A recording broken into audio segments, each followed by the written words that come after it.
Vancouver, a city of mist and secrets. For 28-year-old Daniel, this suburban basement suite seemed like the perfect fresh start. He spent his first afternoon hauling the last of his life into the side entrance, eager to settle into his own space.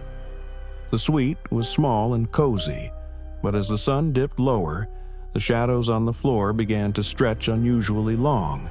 His landlord gave him the final tour, eventually gesturing toward a dark, heavy wooden door tucked away in the corner of the kitchen.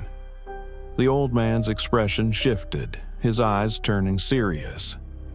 "That's just a storage room," he said, "full of old junk. Best leave it alone." Daniel didn't think much of it. He had a night shift job to get to, working under the cold, blue-tinted hum of fluorescent lights. Every morning at 3 a.m., he'd walk home through the thick fog, his own footsteps echoing against the silent pavement. He would enter the basement suite, expecting the stillness of an empty home. For the first week, that's exactly what he found. But then, the small things started changing. A kitchen cabinet he was sure he'd left open would be found perfectly closed. He'd leave his TV remote on one side of the couch, only to find it resting on the opposite end hours later. Even in the bathroom, a crumpled wet towel left on the floor would somehow end up neatly folded on the marble counter. Daniel tried to laugh it off. He told himself it was just the exhaustion of the graveyard shift playing tricks on his mind.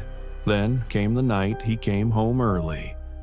He reached for the doorknob, but something made him stop. From inside the silent suite, he heard it. A heavy, rhythmic thud, thud, thud, echoing from the darkness.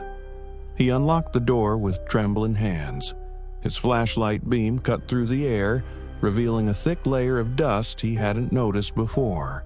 The storage room door, the one the landlord warned him about, was standing open just a few inches. He pushed it open. All he saw were broken boxes and an old Victorian chair. It looked like it hadn't been touched in decades. Terrified and confused, Daniel slammed the door shut and locked it. He didn't sleep a single wink that night. The next morning, the sunlight didn't bring any comfort. He walked into the kitchen, his mind racing with possibilities. He stopped dead. Sitting right there in the center of his clean kitchen table was a ceramic mug he had never seen before. A thin wisp of steam rose from the liquid inside. Daniel touched the side of the mug. It was still warm. He was alone. The doors were locked.